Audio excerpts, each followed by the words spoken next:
Assalamualaikum warahmatullahi wabarakatuh. Ya, sahib-sahib mimbar tub dimanapun Anda berada, semoga dalam keadaan sehat walafiat dan dalam lindungan Allah Subhanahu wa taala. Kita akan membahas tentang gejolak-gejolak politik ya yang cukup panas ya jelang dibukanya pendaftaran Pilpres ya, pendaftaran Capres dan Cawapres 2024 ya, yang akan dibuka 19 Oktober 2023 ya. Artinya kurang lebih 3 bulan lagi, sekarang tanggal 16 Juli ya.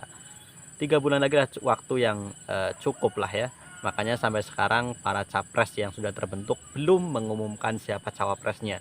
Dan saya juga menjamin, bukan menjamin ya, saya yakin ketiga capres tidak akan mengumumkan cawapresnya di bulan Juli ini ya. Kalau ada yang mengumumkan capresnya di bulan Juli ini, saya acungi jempol dan pasti hebat ya. Paling cepat mungkin di akhir Agustus atau di bulan Agustus ya. Ketiga capres ini akan mengumumkan siapa cawapresnya. Tidak akan ada yang mengumumkan dalam waktu dekat ini di bulan Juli ini ya. Ya bahkan hari ini ya itu ada rapat siaga Nasdem ya, rapat siaga perubahan katanya ya di Gelora Bung Karno, itu juga tidak akan mengumumkan siapa cawapres Anies ya, karena kalau diumumkan lebih cepat ya itu pasti yang lain akan mengungkap strategi yang lain ya, memilih cawapres yang pasti bisa melawan ya cawapres yang lain ya. Makanya penentuan cawapres ini penentuan yang paling penting ya, bahkan dikatakan Pilpres 2024 adalah pilpresnya cawapres ya, karena cawapres lah yang akan menentukan katanya. Dan terkait ini ya muncul wacana poros keempat ya. Poros keempat ini diwacanakan akan diisi oleh Golkar dan juga PAN ya, dimana Golkar ini juga sedang dirundung ya isu-isu liar dari beberapa kader seniornya tentang wacana musyawarah nasional luar biasa untuk menggantikan posisi Erlangga Hartarto sebagai ketua umum ya. Padahal kemarin di rapat pleno Dewan Pakar ya, yang diketuai oleh Agung Laksono tidak pernah membahas rekomendasi Munaslup ya. Ada 3 rekomendasi yang dibahas ya. Yang pertama adalah Golkar ya diperintahkan untuk membentuk poros koalisi baru untuk Pilpres 2024 di luar poros yang sudah ada ya, selama memenuhi electoral presidential threshold ya. Dan sebenarnya kalau kita lihat gabungan antara Golkar dan juga PAN itu sudah memenuhi presidential threshold 20% ya, artinya sudah mencukupi sebenarnya ya.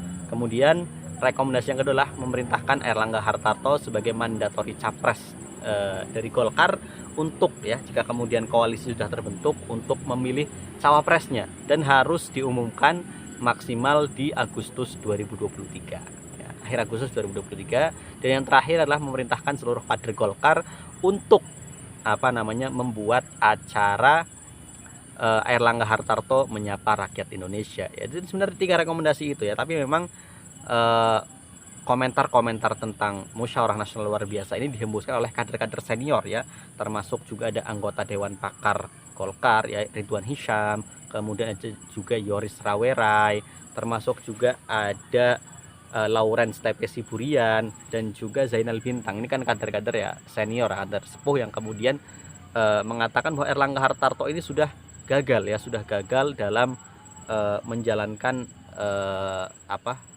tugas sebagai ketua umum ya. Apalagi dengan melihat elektabilitas Erlangga yang tidak pernah masuk 5 besar capres ya, bahkan elektabilitas stagnan di angka 2,9% saja ya. Inilah kemudian yang membuat orang-orang ini menganggap Erlangga Hartarto telah gagal ya. Maka muncullah wacana musyawarah nasional luar biasa. Yang kedua juga di bursa cawapres Erlangga juga tidak pernah masuk 5 besar juga, yaitu yang kemudian agak susah ya jika kemudian memaksakan Erlangga tetap capres ya. Tapi sebenarnya Golkar ini kan termasuk partai besar ya, apalagi dari sejarahnya di Orde Baru dia pemenang ya setiap pemilu sejak tahun 1971 sampai pemilu tahun 1997 ya. Itu kan Golkar menang terus ya, karena memang ya kita tahu lah ya, pasti pemenangnya Golkar ya. Sudah 7 kali berturut-turut Golkar menjadi pemenang pemilu, bahkan di era reformasi Golkar tetap bisa ya sekali menang di tahun 2004 dia memenangkan pemilu. Artinya masih punya kekuatan lah ya sebagai partai besar. Makanya agak unik juga ya ketika di dua kontestasi Pilpres terakhir 2014 dan 2019 Golkar tidak bisa ya memajukan kadernya sebagai capres maupun cawapres, hanya mengekor. Artinya kan kebesaran Golkar di masa lalu akhirnya hanya menjadi cerita belaka ya. Dan wacana poros keempat ini ya diamini atau kemudian didukung ya, di antara adalah Rektor Paramadina ya, Didik J. Rahbini juga mengatakan bahwa poros keempat ini bisa diisi oleh Golkar dan juga PAN ya, apalagi dari sejarah Golkar yang pernah menang pemilu berturut-turut, kemudian juga PAN yang juga di pengalamannya di parlemen ya sejak era reformasi ya. Kita tahu PAN salah satu pendiri adalah Amin Rais ya, tokoh reformasi yang juga cukup kuat lah di parlemen PAN ini ya. Jadi sebenarnya kalau kemudian PAN dan Golkar ini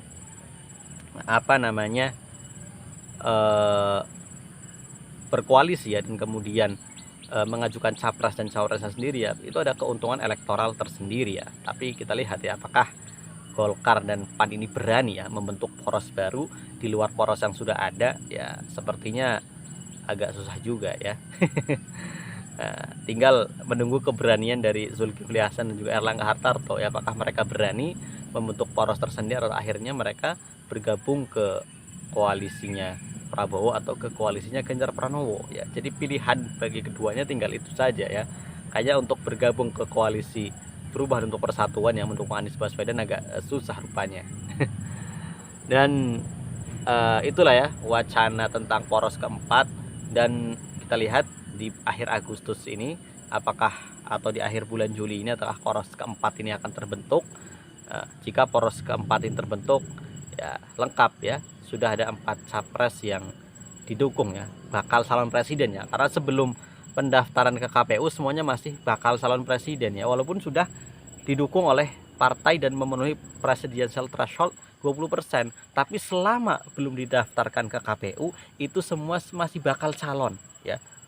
Nah, kita masih ingat ya di 2019 Profesor Mahfud MD itu sudah ngukur baju ya, sudah siap-siap pakai kemeja putih, tapi ternyata ditelepon digantikan oleh Kiai Ma'ruf Amin ya. Itu kan ketika belum daftar ke KPU ya, belum bisa ya. Jadi artinya selama ya belum didaftarkan ke KPU dan belum ditentukan sebagai capres oleh KPU ya, sebenarnya masih bakal calon presiden ya, belum resmi ya.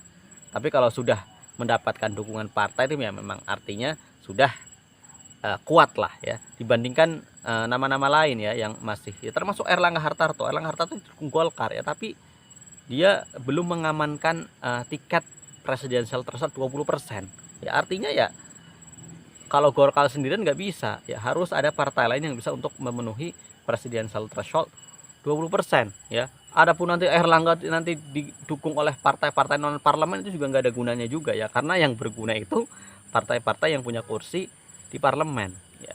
Nah, makanya dukungan PSI ke Ganjar itu kenapa tidak diakui ya? Itu juga agak lucu juga ya, PSI ngambek juga kemarin ke PDIP karena tidak diakui sebagai pendukung Ganjar, padahal dirinya yang pertama kali mendeklarasikan Ganjar sebagai capres ya. Kita lihat apakah wacana ya poros keempat ini akan terbentuk dan kemudian Erlangga Hartarto tetap ya di posisi sebagai ketua umum Partai Golkar, atau wacana-wacana Munaslup ini terus bergulir ya. Bahkan para pengusung ya Munaslup ini sudah menentukan jagoannya, yakni 2 tokoh Golkar, yakni Bambang Susatyo yang saat ini menjabat sebagai ketua MPR dan juga Luhut Binsar Panjaitan yang saat ini menjabat sebagai Menteri Koordinator Maritim dan Investasi ya.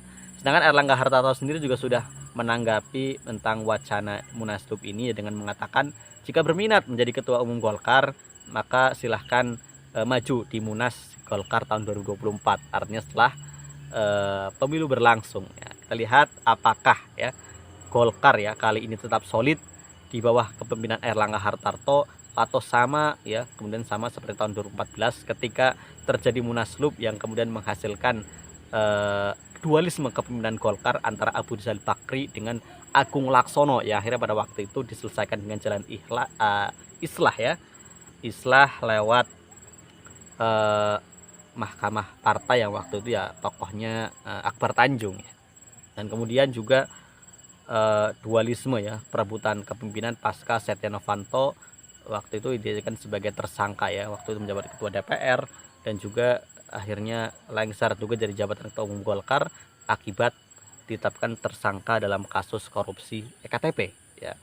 Dan kita lihat ya apakah Golkar ini ya akan selamat ya dari ujian Munaslup ini riak-riak Munaslup, atau kemudian Erlangga harus terdepak ya sama seperti rekannya Suharso Mono Arfa yang secara sistematis ya dan mantap ya digulingkan dari ketua umum P3 gara-gara isu ya gara-gara pidatonya tentang amplop coklat untuk kiai ya, yang sebenarnya memang wacana untuk menggulingkan Suharso Mono Arfa itu begitu soft ya, dan jalannya ada saja ya lewat Dewan Syuro yang kemudian memerintahkan ya untuk melakukan pemecatan terhadap pelengseran ya Suharso Mono Arfa.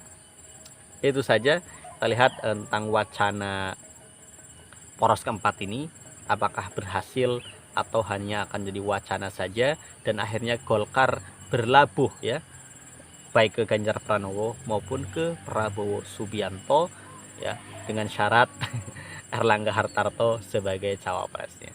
Demikian, terima kasih. Wassalamualaikum warahmatullahi wabarakatuh.